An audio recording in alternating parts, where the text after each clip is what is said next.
আসসালামু আলাইকুম। প্রিয় দর্শক, আমাদের যে গণমাধ্যমগুলো, আমি দেশীয় গণমাধ্যমগুলোর কথা বলছি, সেগুলোর মধ্যে হাতে গোনা দু তিনটি ছাড়া আর বাদ বাকি সবই তো যখন যে দল ক্ষমতায় থাকে, যে সরকার ক্ষমতায় থাকে, তার তল্পিবাহক হিসেবে কাজ করে। সরকারের রক্তচক্ষুকে উপেক্ষা করা এই গণমাধ্যমগুলোর পক্ষে সম্ভব নয়, তার স্বার্থ সিদ্ধির জায়গা থেকে। এ কথা সত্য। এবং আমাদের সরকারগুলোর বিষয় বা দেশের প্রকৃতি অবস্থা সম্পর্কে তখন আমাদেরকে বাধ্য হয়ে আন্তর্জাতিক গণমাধ্যমের দিকে তাকিয়ে থাকতে হয়। আন্তর্জাতিক গণমাধ্যমও যে সবসময় আনবায়াসড থাকে এটিও নিশ্চয় বলবো না, তবে সেগুলো পরাশক্তিগুলোর খেলার নানান সমীকরণ ছাড়া তারা অবশ্যই অন্য রাষ্ট্র তো বটে, নিজ রাষ্ট্রের বিষয়েও নিঃসন্দেহে তারা আনবায়াসড থাকার চেষ্টা করে। ডক্টর মোহাম্মদ ইউনূস সরকারের এই মুহূর্তে কি অবস্থা বাংলাদেশের গণমাধ্যমগুলোর দিকে তাকালে নিশ্চয়ই বোঝা যাবে না। সেক্ষেত্রে আন্তর্জাতিক বিশ্বের যে প্রভাবশালী গণমাধ্যম, তারা যে একের পর এক নানান ধরনের রিপোর্ট প্রতিবেদন প্রকাশ করছে, তার থেকে আমাদের বর্তমান অন্তর্বর্তী সরকারের সাম্রাজ্য, ডক্টর মোহাম্মদ ইউনূসের সাম্রাজ্য যে কতটা ক্ষুদ্র হয়ে আসছে, ছোট হয়ে আসছে, তিনি একা হয়ে পড়ছেন, তার জন্য বিপদ কতটা সামনে ঘনীভূত হচ্ছে, সেসব সম্পর্কে মোটামুটি একটা স্বচ্ছ ধারণা পাওয়া যায়। যেমন এই সরকারের সময় গত ডিসেম্বরে নিউ ইয়র্ক টাইমস একটি প্রতিবেদন করলো, চরম উগ্র মৌলবাদিতা বা উগ্র সাম্প্রদায়িকতা বাদের উত্থানের একটা উর্বর সুযোগ তৈরি হয়েছে বর্তমান বাংলাদেশে। গত কয়েকদিন আগে আমাদের প্রধান উপদেষ্টা যখন লন্ডন সফরে গেলেন, তখন বিবিসির সঙ্গে দেওয়া এক সাক্ষাৎকারে তিনি কতটা অসহায় বোধ করছিলেন, অথবা বিবিসির সাংবাদিক নানান ধরনের বাস্তবসম্মত প্রশ্নে তাকে কতটা জর্জরিত করে ফেলেছিলেন, নাস্তানুবাদ করেছেন, সেই বিষয়ে আমরা দেখেছি স্পষ্টভাবে। দ্য ইকোনমিস্ট এই ধরনের বেশ কয়েকটি রিপোর্ট গত 11 মাসে করেছে। সাম্প্রতিক সময় সবশেষ তাদের যে প্রতিবেদন, সেই প্রতিবেদনের নানান ধরনের তথ্য বিশ্লেষণ উপাত্তের মধ্য দিয়ে তারা একেবারে স্পষ্ট করে তুলেছে ডক্টর মোহাম্মদ ইউনূসের যেই সরকার বা তার যে সাম্রাজ্য, তা কতটা ভয়ঙ্কর বিপদের মুখে যেতে চলেছে। এবং ডক্টর মোহাম্মদ ইউনূস যাদের উপর ভর করে এখনো টিকে আছেন, সেই এনসিপির জনপ্রিয়তা যে কতটা তলানিতে, সেই হিসেবেও তারা তুলে এনেছে। এবং তারা যে তথ্যপত্রগুলো এখানে তুলে ধরেছে, আমার মনে হয় যে খুব বেশি বিশ্লেষণের প্রয়োজন নেই, আমরা নিজেরাই জাজ করতে পারি তারা কতটুকু আনবায়াসড হয়ে কিংবা বায়াসড হয়ে এই প্রতিবেদনটি করেছে। এখানে বলা হচ্ছে যে তাদের শিরোনামটাই এরকম, যে সংস্কারের নামে প্রতিশোধের পথে ডক্টর ইউনূস এবং বাংলাদেশের গণতন্ত্র ঝুলন্ত অবস্থায়। শুরুতেই বলা হচ্ছে শেখ হাসিনাকে উৎখাতের 1 বছর পর এসে রাজনৈতিক অস্থিরতা ও অর্থনৈতিক অনিশ্চয়তার পথে হাঁটছে বাংলাদেশ। আওয়ামী লীগের কার্যক্রম নিষিদ্ধ করা, ভারত এবং যুক্তরাষ্ট্রের সঙ্গে সম্পর্কে টানাপোড়েন এবং নতুন নির্বাচনের রূপরেখা নিয়ে চরম এক অনিশ্চয়তার সঙ্গে অনেক বড় বড় প্রশ্নের মুখে ডক্টর ইউনূস সরকার। এবং সবচেয়ে বড় চ্যালেঞ্জ, 2026 সালে নির্বাচনে আওয়ামী লীগের অনুপস্থিতি গণতান্ত্রিক প্রক্রিয়াকে প্রশ্নের মুখে ফেলবে। এবং এই ধরনের রিপোর্ট নিঃসন্দেহে আওয়ামী লীগের সময় অনেক হয়েছে। যখন যে ক্ষমতায় থাকে সে অন্ধ হয়ে যায়, এবং সেই বিষয়গুলো যে পরবর্তীতে ফলে, বিশেষ করে আমি সবসময় একটি সংস্থা, একটি অর্গানাইজেশনের প্রতি খুবই দুর্বল, সেটি হচ্ছে international crisis group, ICG. Awami লীগের সময় যা যা বিশ্লেষণাত্মক প্রতিবেদন দিয়েছিল, তার পরবর্তীতে প্রত্যেকটি খেটেছে। আইসিজি এই সময়ে রোহিঙ্গা, ভারত, মিয়ানমার, চীন এবং বাংলাদেশ ইস্যুতে বাংলাদেশকে কেন্দ্র করে তাদের যে প্রতিবেদনগুলো প্রকাশ করেছে, আপনারা একটু মিলিয়ে দেখবেন, তার সবই মিলবে ভবিষ্যতে। ইকোনমিস্ট ঠিক সেই জায়গা থেকে বলছে যে 11 মাস পর বাস্তবতা বলছে বাংলাদেশের পথ খুব কঠিন। শেখ হাসিনার দ্বারা আওয়ামী লীগকে নিষিদ্ধ করা হয়েছে, যা দেশের রাজনৈতিক প্রতিশোধের সংস্কৃতি আরো গভীর করেছে। রাজনৈতিক প্রতিশোধ বলতে আওয়ামী লীগ নিশ্চয়ই একই কাজ করেছে, তারা সতর্ক করে দিয়েছিল, সন্নিহিত পরিণামটা তো ভোগ করতে হয়েছে। আর আমি যেটুকু এর সঙ্গে যুক্ত করব, যে আওয়ামী লীগ শুনিনি, আওয়ামী লীগের বিশাল একটা জনভিত্তি ছিল, দেশের 35% 40% জনসমর্থন তাদের প্রতি ছিল। ডক্টর মোহাম্মদ ইউনূসের প্রতি জনসমর্থন কতটা, তার কি পরিণত হবে এই পথে হাঁটতে থাকলে? এখানে বলা হচ্ছে যে চীনের সঙ্গে বর্তমান সরকারের যে মাখামাখি বা একটা উষ্ণ সম্পর্ক তৈরির চেষ্টা, সেটি ভারত নিঃসন্দেহে ভালোভাবে নিচ্ছে না। যুক্তরাষ্ট্র ভালোভাবে নিচ্ছে না। এবং ভারত তো এই সরকারের এক বিপরীত অবস্থানে রয়েছেই। বিশেষ করে 5 আগস্ট শেখ হাসিনা সরকারের পতনের পর শেখ হাসিনা যে ভারতে আশ্রয় নিলেন, তার মধ্য দিয়ে ভারতের সঙ্গে ডক্টর ইউনূস সরকারের সম্পর্ক যে কতটা শিথিল সেটি আর হিসেব করে বলা লাগবে না। এবং এখানে বলা হচ্ছে যে ইউনূস সরকারের পজিটিভ বলে কিছু যে নেই তা নয়, রিজার্ভের পরিমাণ বেড়েছে। এখন রিজার্ভের পরিমাণ বাড়াতে তো সেখানে সরকারের কোনো কৃতিত্ব নেই। এখানে আমাদের প্রবাসী যোদ্ধারা তারা যে রেমিটেন্স পাঠাচ্ছেন তার উপরে রিজার্ভ দাঁড়াচ্ছে। মূল্যস্ফীতি কিছুটা কমেছে গত কয়েক মাসের আগের তুলনায়। এবং এই যে আন্তর্জাতিক সম্পর্ক এবং অর্থনৈতিক আরো অনেক বিষয় রয়েছে, যেটি বিশ্বব্যাংকের জরিপের কথা বলা হয়েছে বা ফোরকাস্টের কথা বলা হয়েছে, সেটি নিশ্চয়ই নেতিবাচক। কিন্তু সবকিছুর চেয়ে সামনে যে বিষয়টি বড় হয়ে দেখা দিচ্ছে তা হচ্ছে বাংলাদেশ কত দ্রুত গণতন্ত্র ফিরতে পারবে আর সেটি কতটা টেকসই হবে। ডক্টর মোহাম্মদ ইউনূস যাদের উপরে ভর করে এখনো পর্যন্ত দাঁড়িয়ে আছেন, সেই এনসিপি জাতীয় নাগরিক পার্টির জনসমর্থন মাত্র 5%। ইকোনমিস্ট তাদের জরিপ থেকে বলছে। এবং এই জরিপে বলা হচ্ছে যে বিএনপির জনসমর্থন 42%, জামাতে ইসলামীর জনসমর্থন 32%। এটি শুনলে অনেকের কাছে একটু অবাক লাগতে পারে যে মিলবে কিভাবে, তাহলে 100% মিলবে কি হবে, তাহলে আওয়ামী লীগ জনসমর্থন নিশ্চয়ই কম। তারা নিজেরাও বলছে 14%। কিন্তু তারা এই কথাও বলছে এই 14% আওয়ামী লীগ যে জনসমর্থনের বিষয়টি পাওয়া গেছে সেটি প্রপার নয়, বাস্তবসম্মত নয়। কেন নয়? এই মুহূর্তে আওয়ামী লীগের রাজনীতিক নিষিদ্ধ অবস্থা রয়েছে, মানুষ প্রকাশ্যে আওয়ামী লীগের পক্ষে কথা বলতে ভয় পাচ্ছে। এই যে একটা ভয়ের সংস্কৃতি দাঁড়িয়ে গেছে, তার মধ্য থেকেও যারা কথা বলেছে সেই হিসেবে আওয়ামী লীগের জনসমর্থন 14% বলে জানা যাচ্ছে, যদিও বাস্তবতা বলছে আওয়ামী লীগের সমর্থন এর চেয়ে আরো অনেক বেশি। এবং সেই জায়গা থেকে যখন একটি দলকে নিষিদ্ধ করে রাখা হয়েছে, তখন দেশের জনগণের বড় একটি অংশ তারা ভোট দান থেকে বঞ্চিত হচ্ছে বা বঞ্চিত হবে। এবং আওয়ামী লীগ সম্পর্কে যেটি বলা হচ্ছে যে সদ্য ক্ষমতাচ্যুত সেই আওয়ামী লীগ নির্বাচনে অংশ নিচ্ছে না। মে মাসে জাতীয় নিরাপত্তার কারণ দেখিয়ে বিভিন্ন রাজনৈতিক দলের চাপে দলটির কার্যক্রম নিষিদ্ধ ঘোষণা করা হয়। কাগজে কলমে ওই সিদ্ধান্তকে সাময়িক এবং আদালতের রায়ের উপরে নির্ভরশীল বলা হচ্ছে, অর্থাৎ আওয়ামী লীগ ফাইনালি নিষিদ্ধ হবে কিনা। কিন্তু সেই বিচার শেষ হতে তো কয়েক বছর লাগবে। এটাকে আদৌ সম্ভব? এই প্রশ্নটি দ্য ইকোনমিস্ট তুলছে। এবং হিউম্যান রাইটস ওয়াচের রেফারেন্স দিয়ে বলা হচ্ছে যে আন্তর্জাতিক মানবাধিকার সংস্থা হিউম্যান রাইটস ওয়াচ বলছে অন্তর্বর্তী সরকার ইচ্ছা মতো আওয়ামী সমর্থকদের টার্গেট করছে, যা আগের সরকারের দমন পীড়নেরই পুনরাবৃত্তি। যেটি বলছিলাম যে যখন ক্ষমতায় থাকে তখন তো অন্ধ হয়ে যায়, তখন আর কারোর কথা তাদের ভালো লাগে না। ডক্টর মোহাম্মদ ইউনূসও সবসময় পশ্চিমা গণমাধ্যমগুলোর উপর নির্ভর থাকতেন বা এখনো বোধহয় রয়েছেন, এবং তাকেই খ্যাতি দিয়েছে আন্তর্জাতিক গণমাধ্যমগুলো। এই গণমাধ্যমগুলো যখন তার বিরুদ্ধে এই ধরনের রিপোর্ট প্রতিবেদন একের পর এক প্রকাশ করছে, ডক্টর মোহাম্মদ ইউনূস নিশ্চয়ই একেবারে না বোঝা কোনো ব্যক্তিত্ব নন। তার বোঝার ক্ষমতা নেই যে কোন দিকে যেতে চলেছে তার নিজের ভাগ্য। আজকের ভিডিওতে যে শিরোনামটি ব্যবহার করেছি, অন্তঃস্থল থেকে প্রথমত এই শিরোনামের জন্য ক্ষমা চেয়ে নিচ্ছি। এখানে হোমাশা এটি একটি সংক্ষিপ্ত রূপ। এটির পূর্ণাঙ্গ রূপটা কি মোরালেস আমরা সবাই যারা ভিডিও দেখি, সামাজিক মাধ্যম ঘাটাঘাটি করি, তারা জানি।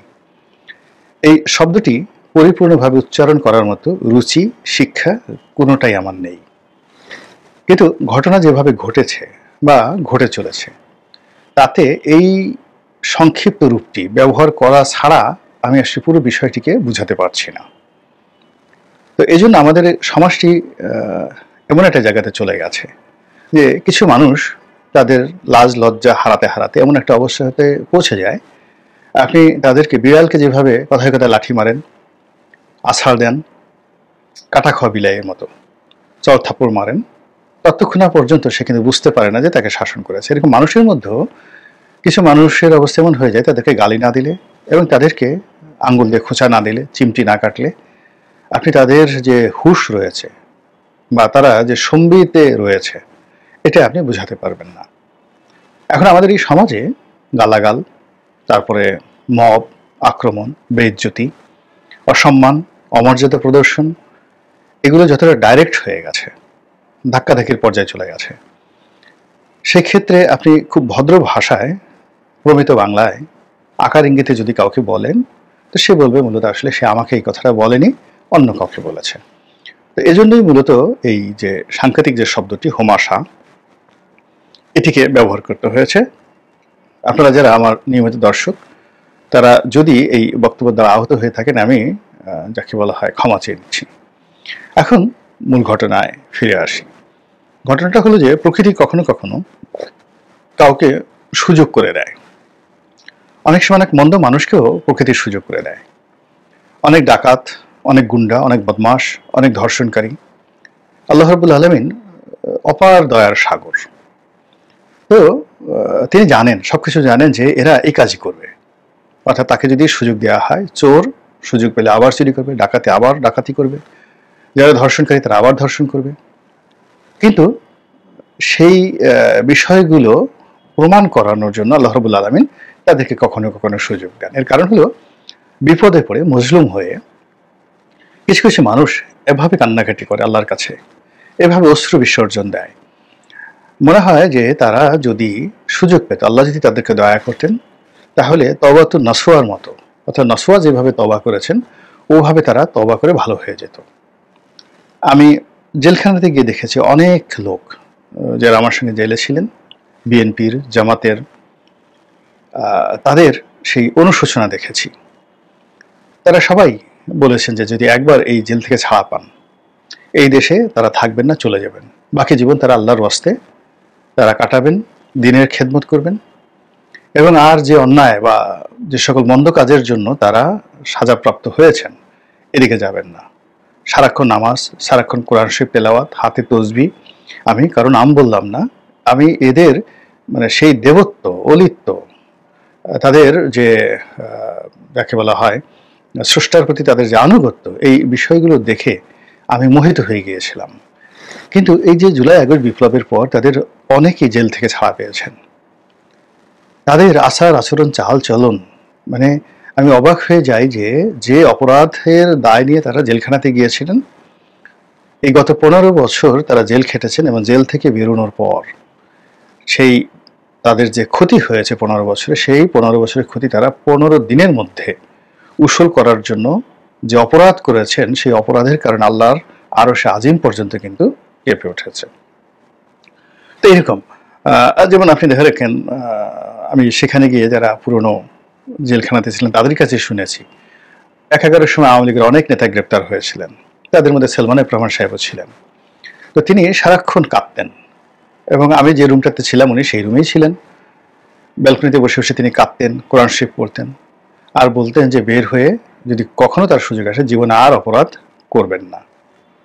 কিন্তু তিনি কি করেছেন, আর এখন তার সেই কৃতকর্মের জন্য কি ফল ভোগ করছেন, এটা বোধহয় আপনাদেরকে বোঝাতে হবে না। একইভাবে আরো অনেকের কথা বলা যেতে পারে, অনেকের কথা বলা যেতে পারে, যাতে ভিডিওর যে দৈর্ঘ্য সেটা বড় হয়ে যাবে। সেগুলো না বলে আমি আজকের এই ঘটনাতে আসি।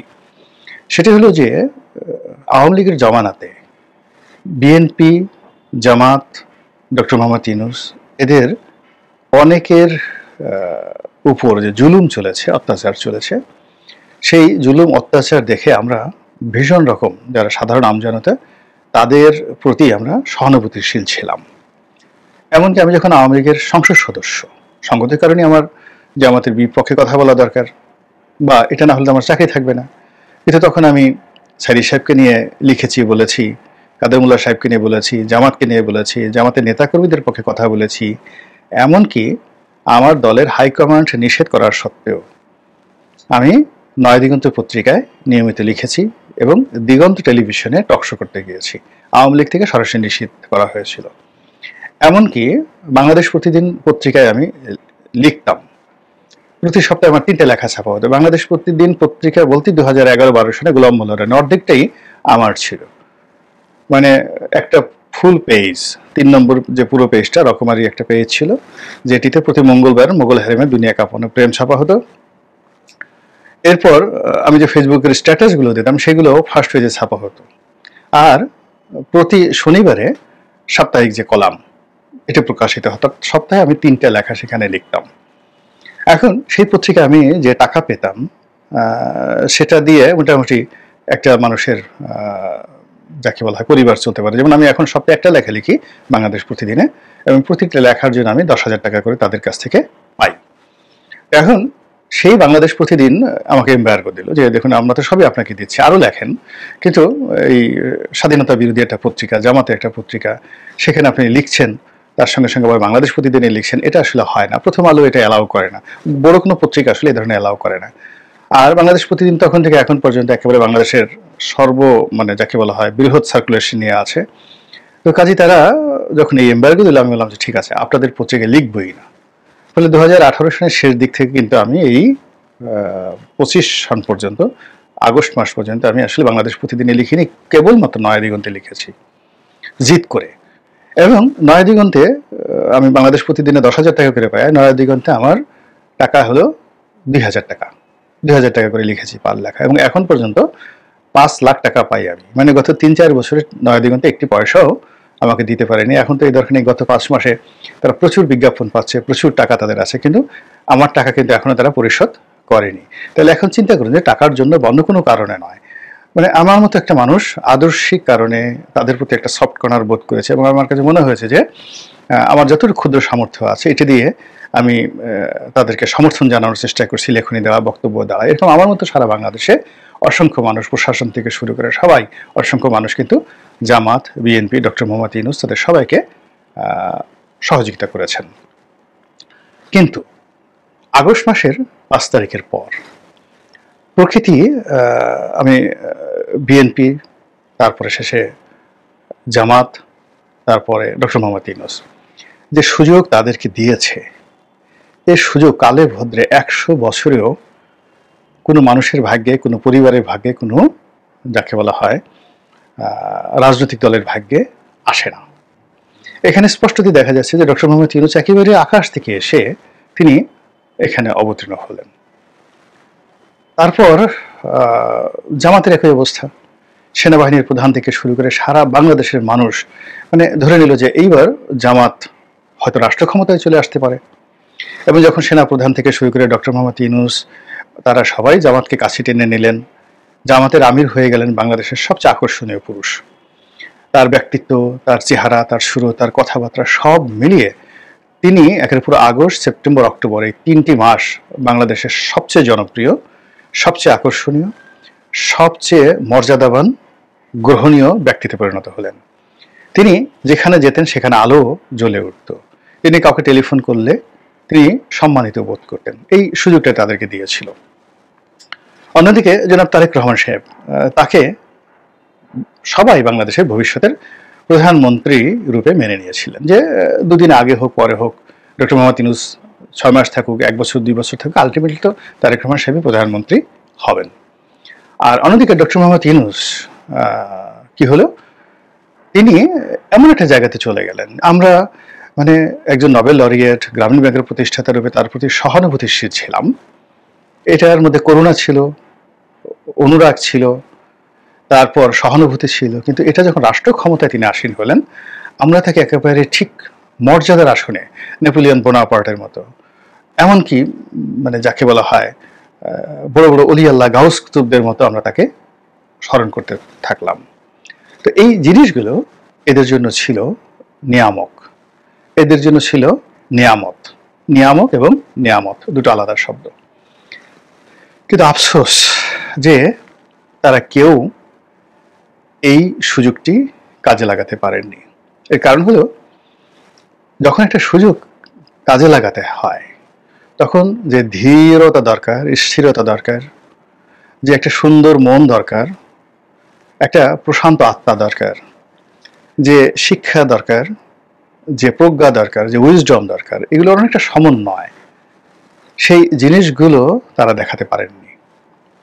দ্বিতীয়ত হলো যে তারা প্রায় সবাই বলতে গেলে তাদের যে গত 15 বছরের তাদের যারা সঙ্গী, সাথী, বন্ধু বান্ধব, যারা তাদেরকে অকাতরে কোনো রকম লোভ ছাড়া, স্বার্থ ছাড়া, একটা সিঙ্গারা ছাড়া তাদেরকে সাহায্য করেছেন, দোয়া করেছেন, বুদ্ধি দিয়েছেন, পরামর্শ দিয়েছেন, এবং একই সঙ্গে এই লোকগুলো বিপদের সময়, তাদের হতাশার সময়, কষ্টের সময় যাদের কাছে তারা ছুটে এসেছেন আশ্রয় লাভের জন্য, তাদের কাউকে তারা স্মরণ করেননি, তাদের কারোর সঙ্গে পরামর্শ করেননি। সুসময়টিকে কিভাবে উদযাপন করা যায় সেই জিনিসগুলো তারা ভাবেননি, বরং খুব অল্প সময়ের মধ্যে, মানে আগস্ট মাসের 5 তারিখ থেকে ঠিক 15 তারিখের মধ্যে তাদের সেই যে সাবেক চরিত্র, মানে যে কারণে তারা দুর্নামের শিকার, যে কারণে তারা বদনামের শিকার, যে কারণের তারা গজবের শিকার, যে কারণে তারা আযাবের শিকার, সেই কারণগুলো এবং সেই উপলক্ষগুলো তাদেরকে ঘেরাও করে ফেলল। সমস্ত মন্দ লোকগুলো তাদেরকে ঘেরাও করে ফেলল। দ্বিতীয়ত, তারা তাদের সুখের সময় যখন ছিল 15-20 বছর আগে, বা তাদের সুসময়, তারা যাদেরকে নিয়ে পরিবেষ্টিত থাকতেন, শেখ হাসিনা যেভাবে তার সুসময় যাদেরকে নিয়ে থাকতেন, ঠিক এরকম বিএনপির যারা নেতৃবৃন্দ, তাদের তো যখন ক্ষমতা ছিল, সেই ক্ষমতার সময় তাদের যারা ব্যাগ টানতেন, জুতো টানতেন, সেই লোকগুলোকে তারা এই 15 দিনের মধ্যে কাছে টেনে নিলেন, অথবা এই লোকগুলো তাদের কাছে চলে গেল। চলে যাওয়ার ফলে এই গত 15 বছরের যে তাদের অভাব অভিযোগ, তাদের বন্ধু, তাদের সহানুভূতি তারা জানিয়েছে, এবং বিভিন্ন সময় তারা যাদের প্রতি নির্ভর করেছেন, এই পুরো চেইনের সঙ্গে, কমান্ডের সঙ্গে, লাইনের সঙ্গে তাদের বিচ্যুতি ঘটে যায়, এবং সেই জায়গাতে অন্ধকার ঢুকে যায়। এই গেল এক। ফলে কি হলো, তারা এই সুসময়টাকে কাজে লাগাতে পারেননি। ঠিক 1 মাসের মধ্যে তারা যার যার অবস্থানে একের পর এক ভুল করতে থাকেন। তারপর তাদের মধ্যে পারস্পরিক দ্বন্দ্ব এবং সংঘাত দেখা দেয়, কনফ্লিক্ট অফ ইন্টারেস্ট দেখা দেয়, স্বার্থের সংঘাত দেখা দেয়, এবং একজন আরেকজনের উপর আধিপত্য বিস্তার, একজন আরেকজনের উপর শ্রেষ্ঠত্ব বিস্তার করা, এবং নিজেকে শ্রেষ্ঠ মনে করা যে প্রবৃত্তি, এই বিএনপি, জামাত এবং ডক্টর মোহাম্মদ ইউনূস এবং তার সঙ্গী সাথীদের মধ্যে প্রচণ্ডভাবে দানা বাঁধতে থাকে। এবং এই নিজেদের পক্ষ ভারী করার জন্য তারা কি করলেন, উগ্র লোকদেরকে নিয়ে আসলেন। এবং উগ্রতা, রাগ এমন একটা জিনিস, এটা আপনার সমস্ত শিক্ষা দীক্ষা সবকিছুকে খেয়ে ফেলবে। আপনি যখন রেগে যাবেন, মুহূর্তের মধ্যে ইমব্যালেন্সড হয়ে যাবেন, আপনি হেরে যাবেন। তো 3টা পক্ষই তারা যার যার অবস্থান থেকে এই উগ্র লোকদেরকে তারা লেলিয়ে দিলেন, উগ্র লোকদেরকে সামনে নিয়ে আসলেন। আর উগ্ররা যে কাজটি করলো, প্রথমত আচার আচরণে বেয়াদবি করা শুরু করে দিল, টেকনাফ থেকে তেঁতুলিয়া পর্যন্ত যার যার জায়গা থেকে। এরপর তারা যখন দেখলেন যে এই যে উগ্রদের মধ্যে মারামারি, কাটাকাটি, গন্ডগোল যেটা এখন পর্যন্ত অব্যাহত রয়েছে, এটাকে আরো কালারফুল করার জন্য তারা কিছু অশ্লীল, অশ্রাব্য লোকদেরকে ভাড়া করলেন। এবং আমরা গল্পে পড়েছিলাম ছোটকালে যে ফেরেশতা, একটা ঘরের মধ্যে ফেরেশতা এসেছেন। এখন প্রতিপক্ষ সে শয়তান প্রকৃতির লোক, তো সে জানে যে সে যাদের সাথে যুদ্ধ করছে, প্রতিপক্ষ কামেল লোকজন যুদ্ধ করছে, আর অন্য কাফেরেরা যুদ্ধ করছে। তো কাফেরদের সঙ্গে ইবলিস আছে, আর সেই অলি আল্লাহ গাউস কুতুব তাদের সঙ্গে ফেরেশতারা আছে। এখন ইবলিস বুদ্ধি দিল, এটা গল্প, জাস্ট একটা গল্প, আমরা ছোটকালে এই ধরনের গল্প শুনতাম। ইবলিস বুদ্ধি দিল যে ওই ওদের সঙ্গে যে ফেরেশতা আছে, অলি আল্লাহদের সঙ্গে যে ফেরেশতা আছে, তাদেরকে যদি দূরে সরাতে হয়, তাহলে তোমাদেরকে অশ্লীলতার পথ নিতে হবে। তোমরা উলঙ্গ নর্তকীদের সামনে দিয়ে দাও, এবং এই নর্তকীদের দেখার সঙ্গে সঙ্গে যারা অলি আল্লাহ গাউস কুতুব, তারা লা হাওলা ওয়ালা কুওয়াতা পড়বে, মাথা নিচু করবে, আর ফেরেশতারা লজ্জায় তাদেরকে ছেড়ে দূরে চলে যাবে, আর ওই সুযোগে তোমরা তাদেরকে আক্রমণ করে শুইয়ে দেবে।